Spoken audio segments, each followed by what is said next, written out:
About another very important function called type function. Now, the data type defines what type of a data a variable can hold, and the type function basically can help us to identify a variable's data type. So it's again an inbuilt function. We'll look into the details of type function. So here we are. So it is a function. When you pass, it will return what type of object it is. We'll discuss in the next video what is a data type and variable.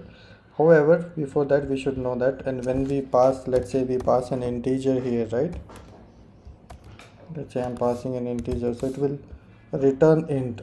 If you don't use print, you see the difference. Yeah, so this class, so basically it belongs to an integer class. So that is the function, type function, used very often. And once we'll discuss about the data types, we'll come to know how Python understand what is the data type. Yeah, that's all for this video. See you in another video.